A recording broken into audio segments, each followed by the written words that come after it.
nosotros dos, por ejemplo, el tiempo, em, la energía y un reloj. Estos tres pues son muy difíciles de definir porque pues la energía, ¿cómo sabes que algo tiene energía?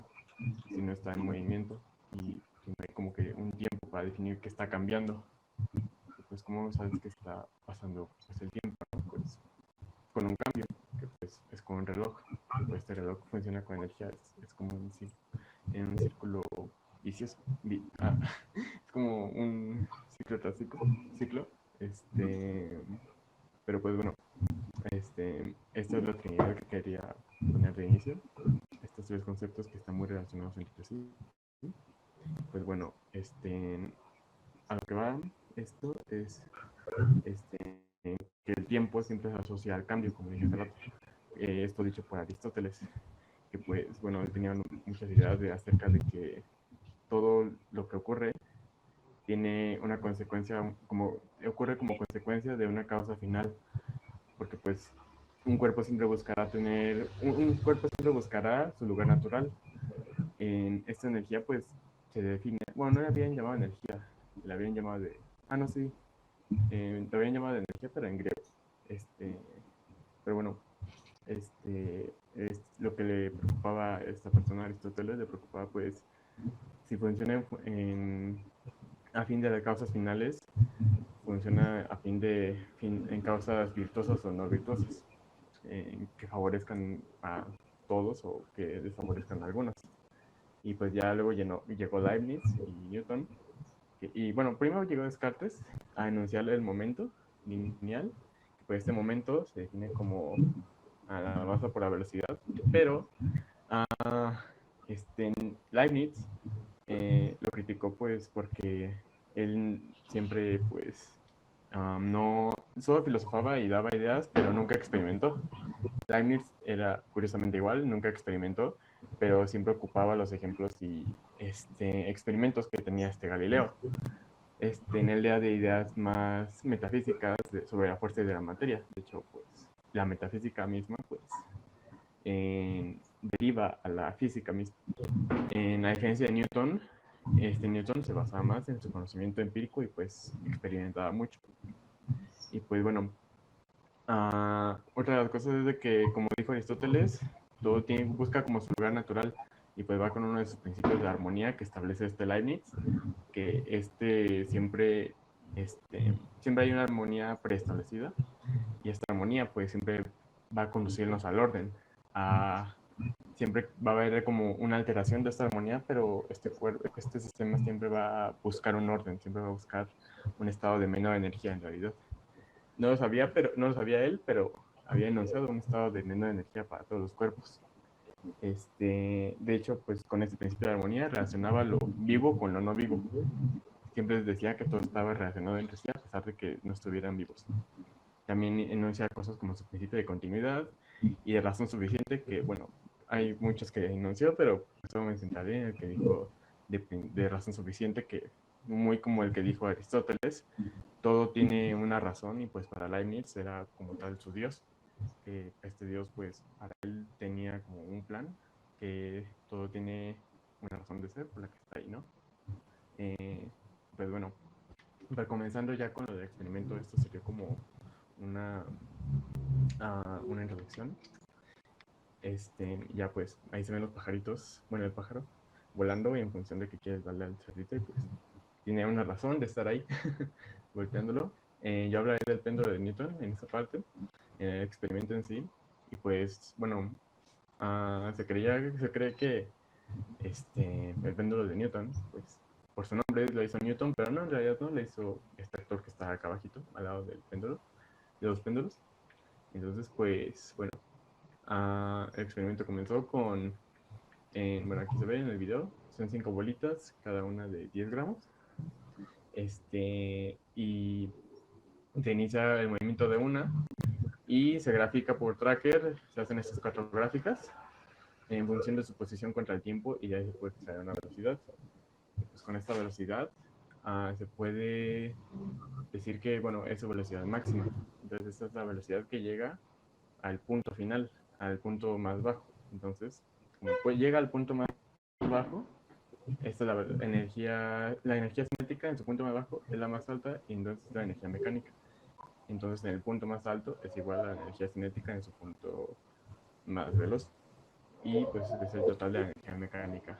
Entonces a esto a las pendientes de cada una de estas gráficas se le saca pues su pendiente, que es su velocidad final, y se te saca su grado asociado, todo esto por mínimos cuadrados, y nos sale esta energía cinética, nos sale, pero cada una de estas energías cinéticas le puso su error asociado con sus incertidumbres y un método de propagación de errores. Pues bueno, se ve al inicio que el primer valor dependiente que tenemos es el más grande y por consiguiente su momento lineal y su energía cinética es la más grande, a diferencia de todas las demás. Luego ocurre que al golpear la primera mecánica al otro conjunto sale disparada otra del otro extremo y igual graficando, sacando su pendiente y todo, se obtiene un valor un tanto menor que el inicial que teníamos. Aquí se ve. Uh, la diferencia es como de un punto,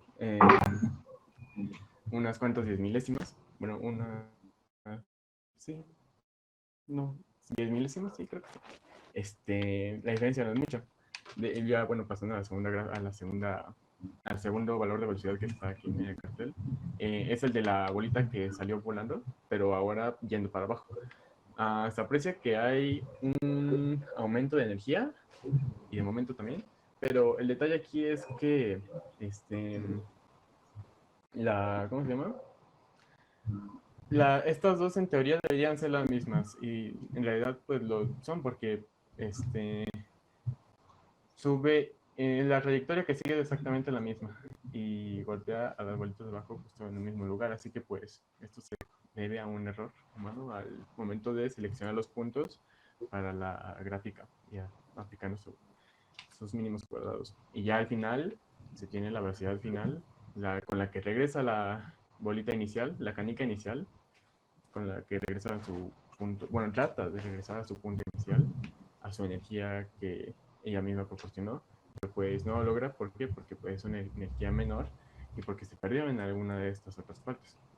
Entonces, pues bueno, el fin de este experimento fue para tratar de buscar un sistema físico en el cual quitando la fricción tendríamos resultados más eficientes. El detalle está en que en trabajos anteriores, teniendo la fricción como factor, se obtenían resultados muy distintos y no se podría apreciar bien la conservación de la energía. A diferencia, este se conserva mucho mejor, es más eficiente que uno que está implicada la fricción. Y pues, como tal, el hecho de que no se conserve la energía sin la fricción, pues puede decir que aún sin ese factor de fricción se pierde. Y pues por consiguiente, no puede existir máquinas de movimiento perpetuo. No hay una máquina 100% eficiente, aún quitando este factor. De hecho, hasta en péndulos más eficientes que el que yo he montado, se observa que duran muy poquito, duran a lo mucho, bueno, relativamente poco. Duran como medio día, pero en algún momento se pierde toda esa energía en alguna otra parte. Entonces, pues, como conclusión, quitando el factor de la fricción se obtiene algo más acertado, más eficiente. Y pues en todo lo experimentado durante el experimento, durante el trabajo, nunca se encontró un salto de energía espontáneo. Y pues iba a mencionarles el principio de continuidad de Leibniz, que se cumple, que pues nada sucede de golpe, que nada sale así de la nada, todo tiene como una continuidad. A lo mejor a la fecha de hoy no aplica mucho este principio de continuidad porque no aplicaría para los átomos ni el vacío, pero para sus tiempos y el mundo del día a día que nosotros conocemos, pues sí aplica. Y pues bueno, este fue mi trabajo y pues espero les haya gustado.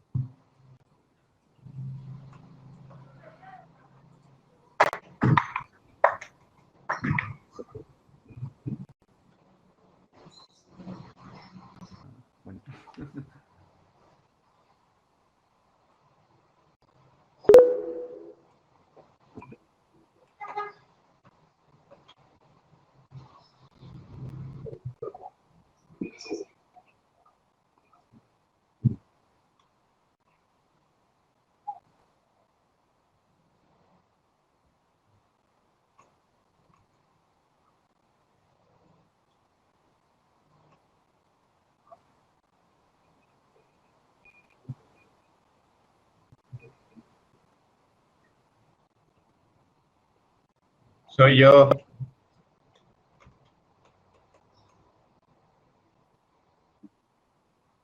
Ok, pues buenas tardes, bienvenidos a todos. Mi experimento, bueno, la finalidad de estos experimentos es exponer que la teoría o los conceptos e ideas pues tienen sus aplicaciones y que reflejan la realidad, ¿no? Yo voy a exponer respecto a un movimiento que es causado por una fuerza de una masa que a su vez fue impulsada otra en un sistema de maleabilidad. Primero voy a hablar sobre lo que es un concepto de fuerza y cómo voy a medir tiempo una breve explicación. Lo que llamamos respecto a la fuerza es que los griegos entraron a relacionar cómo es que ahora el movimiento, las filosofías sobre el movimiento, era lo que nos hablaba, cómo se observaba, etcétera. Antes de estas cuestiones, los filósofos, como fue a real y Meledes, dieron cierto a Aristóteles en su propia vida aristotélica, dieron ciertas funciones o ideas de lo que podría ser las causas del movimiento.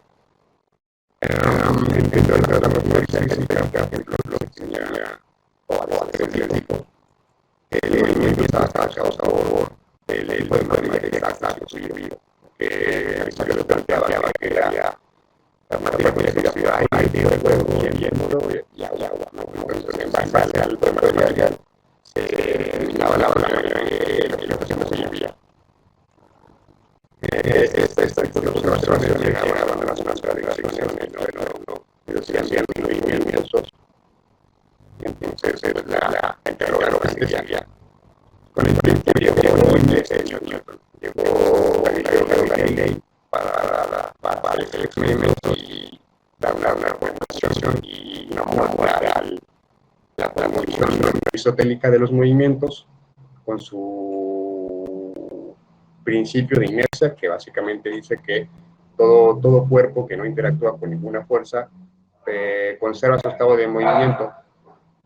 Esta es una proposición importante porque después se convertiría en lo que se llamaría el principio de equivalencia débil, ¿no? Okay. Y después de Galileo viene Newton y reforma o perfecciona esta proposición y puntualiza que es para movimientos constantes o movimientos en reposo. Estos se conservan si no interactúa con ninguna fuerza. Y por supuesto, una fuerza solamente se da entre objetos. Entonces, ahora, después de esa breve introducción o esa breve explicación del concepto de fuerza, quiero hablar sobre la experimentación, el experimento en sí. Como se ve aquí en los videos, consiste en un sistema de poleas en el cual una masa a la cual yo voy a mover se desplaza por un plano horizontal y otra masa a la que yo llamo A se desplaza por un plano vertical. La acción de la gravedad que actúa sobre la masa que se desplaza de manera vertical ejerce pues precisamente una fuerza que a su vez responde o ejerce la misma fuerza en la tensión de la cuerda y que a su vez ejerce la fuerza sobre la masa que se dispara de manera horizontal. Entonces, a partir de medidas indirectas, directas e indirectas, se estimó el valor de la aceleración del objeto en caída vertical durante el tiempo y el desplazamiento que hizo para dar con la aceleración. En cuestiones de medidas indirectas, aquí podemos ver en el póster una breve ecuación sin incertidumbre, nada más reflejando una idea o un sistema ideal, que es básicamente sin fricción, sin interferencia y en el vacío, como usualmente se puede decir. Como el movimiento en caída libre de la masa en vertical inicia con posición cero y velocidad cero y en el tiempo es cero, se tiene que la aceleración se deduce de esta ecuación que está aquí. Voy a poner el láser. Ahí está. Ajá. Entonces, por medio de una medida indirecta se calcula y da un valor de 2.238 metros sobre segundos, lo cual se ve reflejado en los valores. ¿Dónde están? ¿Dónde están? Aquí están. Acá están. Los valores de la aceleración del movimiento. Estos quedan en un intervalo, o básicamente las mediciones de tracker dan un intervalo de la aceleración de 1.5 metros sobre segundo cuadrado a 2.5 sobre 3 metros cuadrados. Eso confirma que la medida indirecta arroja un valor que radica en este intervalo, lo cual a su vez confirma la fuerza de gravedad que actúa sobre esta masa en vertical. Bueno, hay que considerar, quiero exponer unas consideraciones que afectan al experimento en sí. Es evidente que no estamos en un sistema ideal, en el que no está en el vacío, sino que intervienen fuerzas como principalmente el rozamiento, ¿no? Textualmente leí que la aceleración de un cuerpo en caída va disminuyendo conforme aumenta la velocidad precisamente por la acción de estas fuerzas, ¿no? Y esta proposición, esto se ve reflejado en los datos que Tracker mide. Ok, y eso es con respecto al movimiento en vertical. Aquí podemos observar en el movimiento en vertical cómo las mediciones de Tracker, las estoy señalando con el láser, son diferentes, es decir, en el sentido de que Tracker da una marca en un determinado punto de tiempo y las distancias cada vez van aumentando con el tiempo. Esto confirma, como lo dijo Galileo Galilei, que es un movimiento acelerado. Y de igual manera, en el movimiento horizontal, se observa las marcas de Tracker que hacen en la posición del objeto en cada punto del tiempo y se ve que cada vector de desplazamiento va aumentando con el tiempo. Ahora, hay una observación pertinente que quiero comentar, que da pie o da fortaleza o sostén o soporte a la teoría, ¿no? Y es que se observa que a partir del segundo 0.700, que es cuando el objeto en vertical termina su movimiento, el objeto horizontal presenta una modificación en los desplazamientos que van ocurriendo después de ese tiempo, y es que van disminuyéndose, y eso tiene la razón de que se ha dejado de aplicar la fuerza, la tensión de la cuerda, y las fuerzas que comienzan a actuar son las fuerzas de fricción.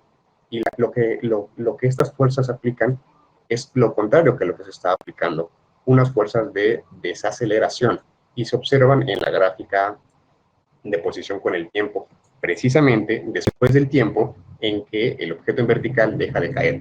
Se observa la tendencia de las distancias cada vez son menores. Ok, ya para concluir, las relaciones del movimiento cuantitativas que expuso Newton, básicas de la mecánica, describen el movimiento de ese sistema de poleas y de masas.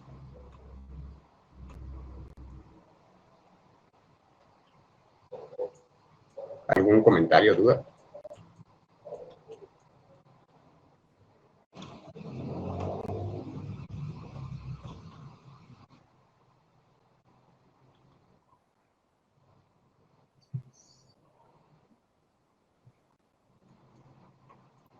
Ok, me escucho. Ok, bueno. Pues, buenas tardes. Pues yo les voy a exponer acerca de péndulo de ondas. Como introducción, primero, es un péndulo, se define como una partícula de masa m suspendida de un punto por un hilo de longitud L de masa despreciable. Si la partícula se desplaza a una posición Q0, que es un ángulo que realiza el objeto con la vertical, y luego se suelta, el péndulo comienza a oscilar. Las oscilaciones de los péndulos son de manera periódica y un periodo se define como el tiempo en que tarda en volver el péndulo a la posición inicial. Bueno, el objetivo del proyecto fue encontrar encontrar las ecuaciones de movimiento del péndulo y ver cómo varía su periodo dependiendo de la longitud de las cuerdas. Para el experimento se utilizaron 6 tubos de PVC, varias piezas para unirlos, como una pieza de aluminio y 12 tuercas y hilo de caña. De ahí pues se armó pues, la estructura para sostener los péndulos de 40 centímetros por 40 centímetros por 40 centímetros y se fueron colocando los péndulos uno a uno, midiendo con una regla sus longitudes y ¿cómo se llama? Uniéndolos a la pieza de aluminio con clips como de pinza. Posteriormente a eso se tomaron varios videos, que está aquí es de todos juntos, pero se tomó uno a uno video de cada péndulo y con tracker se fueron analizando. De ahí lo que se encontró fue que primero todos los péndulos, al ser sus oscilaciones periódicas, sus funciones de posición contratiempo corresponden a una función seno,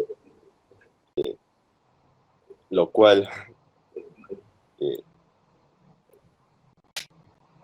confirma que en efecto sus oscilaciones son periódicas y gracias a eso se pudo obtener como el cambio en el tiempo, que aquí lo puse en la tabla como delta T. Y como ya se conocía la altura, porque se había medido con la regla, se pudo aplicar la fórmula de del periodo de un péndulo, que es 2pi por la raíz cuadrada de la longitud entre la gravedad, de la aceleración de la gravedad. Y al aplicarla, despejando la gravedad, aplicando esa fórmula, se pudo llegar a un valor muy cercano a la gravedad, cual pues confirma que en efecto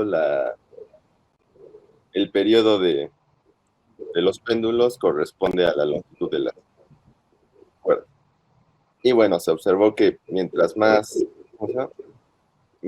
larga es la cuerda que une al péndulo con la base, más largo es su periodo, y mientras más corta se va disminuyendo constantemente. Y en GeoGebra, gracias a Tracker, se obtuvieron las ecuaciones de posición contratiempo, y al graficarlas en Tracker se ve que coinciden periódicamente. Bueno, ya como conclusión, pues el efecto como visual que se ve cuando los péndulos oscilan todos juntos, pues corresponde efectivamente a los puntos en los que se coinciden todas las gráficas de oscilaciones entre cada uno. Y pues creo que eso sería todo.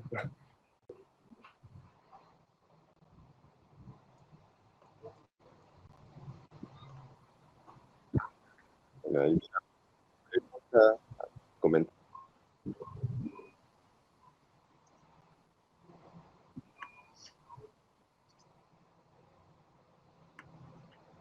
Bueno, pues hola. Yo les voy a hablar sobre el péndulo balístico. Bueno, la historia del péndulo empieza por el año 1700, bueno, siglo XVIII en general, donde no había grandes conocimientos sobre balística y comportamiento de balas. Entonces, un matemático llamado Benjamin Robin se dedicó a estudiar el comportamiento de las balas, todo ese tipo de cosas, y en su libro llamado Nuevo Análisis de Balística, hace varias proposiciones acerca del comportamiento de las balas. Entre esas proposiciones plantea el cálculo de la velocidad inicial de un proyectil a través de lo que es ahorita conocido como el péndulo balístico, que fue el primer método para analizar y calcular velocidades iniciales en balas. Entonces, ¿en qué consiste el péndulo? Pues básicamente una bala, como lleva velocidad, lleva momento, porque tiene masa, y el péndulo igual. La bala y el péndulo, al colisionar, forman un tipo de choque inelástico, por lo que ambos cuerpos llevan la misma dirección y la misma velocidad. Partiendo de eso, tenemos la ecuación de momento de choque inelástico. La masa de la bala por la masa de la velocidad, más la masa del péndulo por la velocidad del péndulo, será igual a la suma de las masas por la velocidad de ambos cuerpos, porque solo se considera como uno. Entonces, si sacamos la velocidad de ambos cuerpos del péndulo y de la bala de la ecuación, nos queda que la velocidad final será la masa de la bala por la velocidad inicial de la bala sobre la suma de las masas. Entonces tenemos una velocidad y esa velocidad tiene una energía cinética, tiene velocidad. Entonces, si planteamos la ecuación de conservación de energía, energía mecánica, tenemos que la energía cinética es igual a la energía potencial, y como esa bala tiene la velocidad de esa bala y el péndulo es la misma, la sustituimos en la ecuación y nos queda una ecuación gigante que aquí se puede ver. Entonces, aquí para calcular la velocidad inicial, como viene implícita en la velocidad final de la ecuación, simplemente hacemos un despeje aquí matemático y nos queda esta ecuación, que la velocidad inicial de la bala será igual a la raíz cuadrada de 2 veces la gravedad por la longitud de la cuerda que sostiene el péndulo menos la longitud de la cuerda que sostiene el péndulo por el coseno del ángulo que forme después del disparo en la máxima altura que genera el péndulo. Esto lo multiplicamos por la suma de las masas al cuadrado y lo dividimos todo esto sobre la masa de la bala al cuadrado. Nos queda esta ecuación. Y pues esa es la parte teórica, y quería el experimento comprobar si ambas partes eran reales, o sea, si la teoría concordaba con la realidad. Entonces hice un péndulo que se puede ver acá arriba. Es un péndulo con un recipiente, con una cuerda que lo sostiene 12.8 centímetros. Se usó un balín de 5 gramos como bala. Los péndulos quería calcular si la velocidad cambiaba mucho de acuerdo a la masa del péndulo. Entonces usé tres cajitas distintas como péndulo, uno de 21 gramos, uno de 22 y uno de 31. Entonces, para calcular el valor teórico, lo que hice fue la velocidad inicial, el ángulo que se formó después del disparo, tomar ese ángulo y calcular la velocidad que saliera de ahí para los cálculos. Y entonces, con rastreando por tracker la bala, obtenemos la velocidad y las comparamos y vemos si ambas coinciden. Entonces tenemos aquí el resultado el resultado teórico y el resultado experimental. Aquí las gráficas, la línea roja es la velocidad rastreada y la línea negra pues es ya la línea ajustada, ya con su incertidumbre que se puede ver aquí abajo. Entonces en el primer tiro tuvimos con un péndulo de 31 gramos y se formó un ángulo de 78 grados en el primer disparo.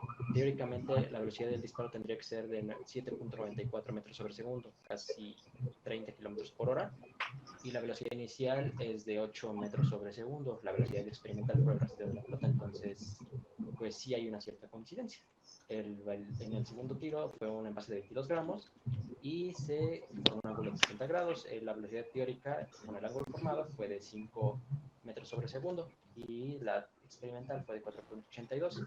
Para el envase tercero de 21 gramos, o sea, un gramo menos, no es mucha diferencia, pero entonces se obtuvo un ángulo de 77 grados y una velocidad teórica de 4.59 metros sobre segundo, y la experimental fue de 4.27.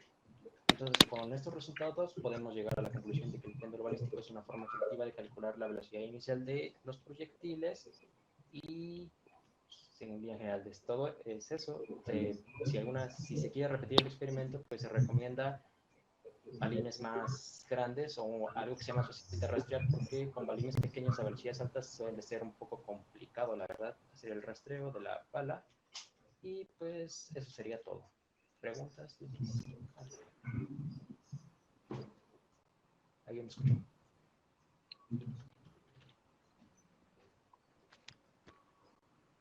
Sí, yo no tengo ninguna duda.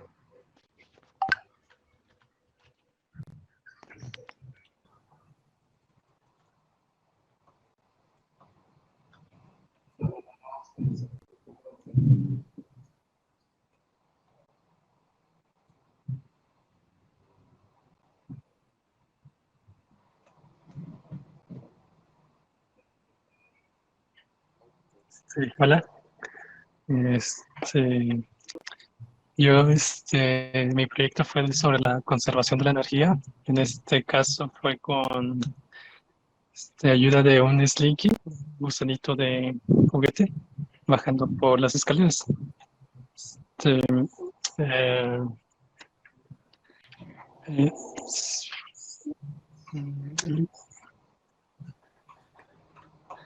El objetivo era como comprobar si existía conservación de la energía por medio de la energía potencial y la energía cinética. Ya que tomamos el video, lo puse en Tracker y pues tomé como que las medidas de dos caídas del resorte, ya que las analicé con Tracker, de ahí conseguí la velocidad. Y con las velocidades, bueno, como en teoría, la energía en el punto más alto y en el punto más bajo debería ser la misma. Calculé la energía potencial en el punto más alto y la cinética en el punto más bajo, ya que despejamos y eh, pusimos todo. La energía potencial fue de 1.059 joules y la energía cinética fue de 1.48, lo cual pues da un margen bastante grande, creo yo.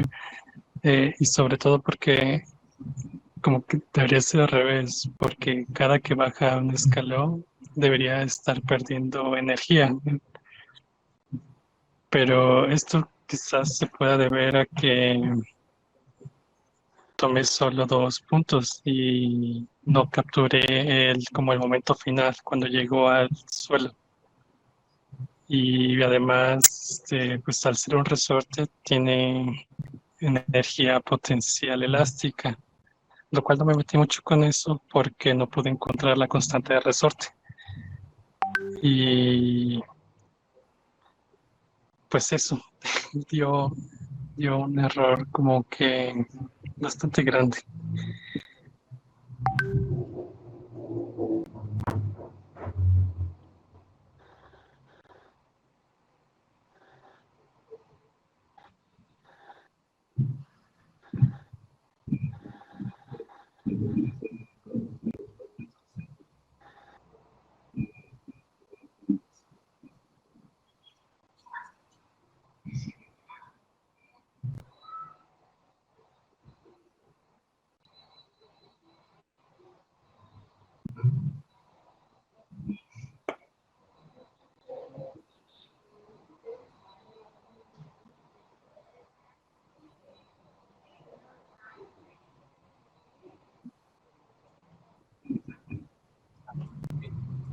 Bueno, buenas noches a todos. Yo les voy a hablar sobre la rueda de Maxwell. Bueno, estuve investigando por todos lados por qué se debía el nombre, pero no encontré una respuesta clara. Simplemente tiene ese nombre, ese experimento. Y bueno, empezando.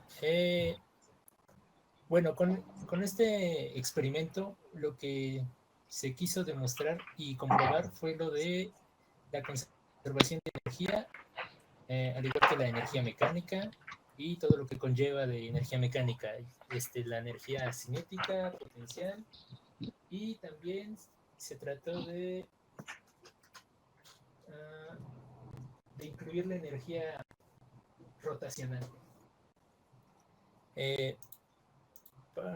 Para la construcción de este experimento empleó madera, como se puede ver en el video, y el disco, que es la pieza principal de esto, es una tapa ciega de metal. Y para los hilos se utilizó hilo cáñamo. Y bueno, para empezar, como se puede apreciar en el video, que está al lado del cartel, el chiste del experimento consiste en prácticamente enrollarlo hasta una altura determinada, puede ser la que sea, pero de preferencia que sea mayor a la mitad de lo que mida la longitud de la cuerda, o lo que se utilice como cuerda, y dejarlo caer. Y durante la caída y subida se apreciará cómo se enrolla solito el disco. Ok, también, como se puede apreciar en el video, es distinto al que había presentado en un inicio, ya que al momento de hacer el análisis en Tracker, el programa no captaba el disco porque era de metal, y el video anterior no tenía suficiente iluminación, por lo cual se volvió a tomar un video, que es el que están viendo, y con un fondo, o bueno, es una tela de color naranja para que el programa pudiera captar el movimiento.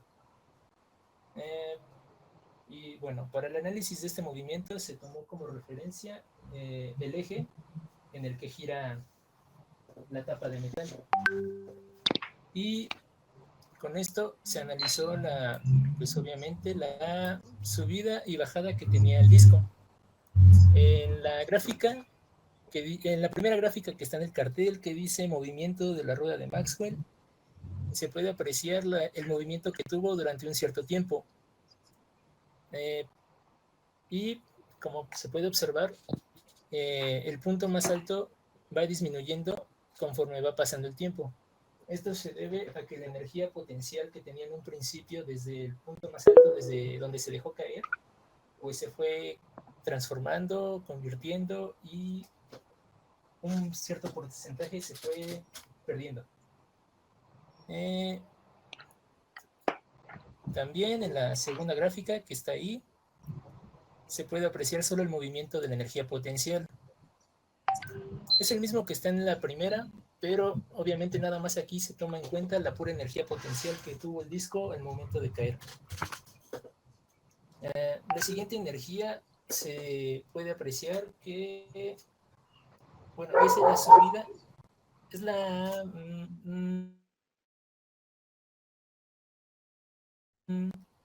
vida, y la tercera y la segunda vez que baja el disco. Y como se puede apreciar, tiene el comportamiento de una parábola.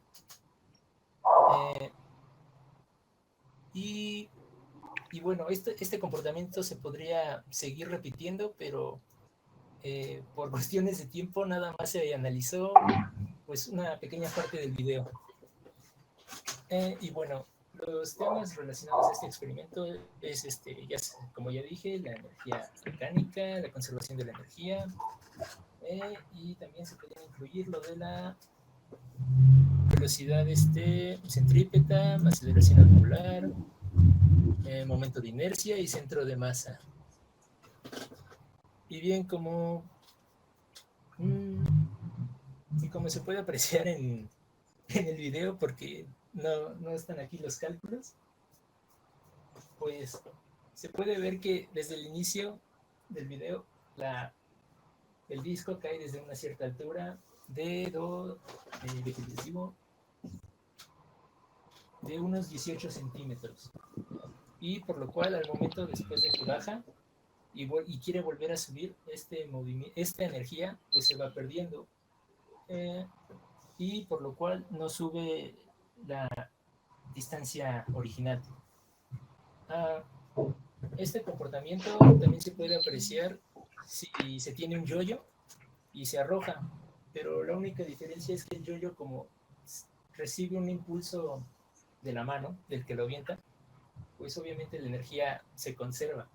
En este caso, como nada más es de una vez de que se enrolla, pues aquí se puede apreciar mejor pues la conservación de la energía y la transformación de cinética a potencial.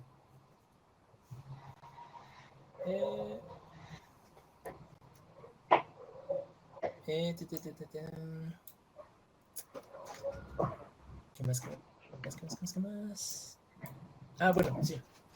En el experimento, pues, digamos que hubo varias complicaciones al momento de la construcción del dispositivo, ya que sí influía bastante el hecho de la posición de las cuerdas, ya que no podían estar estrictamente pues, verticales, tenían que estar con un ángulo de inclinación para que al momento de que el disco subiera y bajara, no tuviera problemas la cuerda al momento de subir y bajar, ¿no?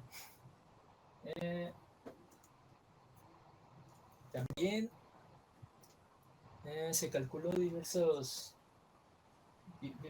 varias cosas, como la energía potencial cinética y también la rotación tanto del disco de metal como el eje de madera.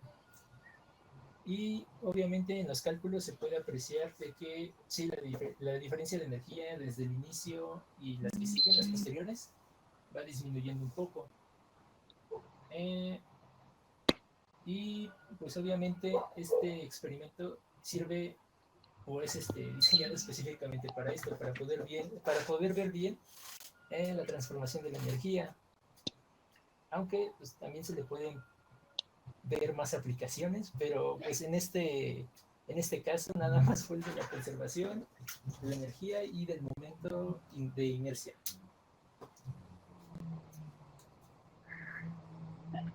Sí, de nada.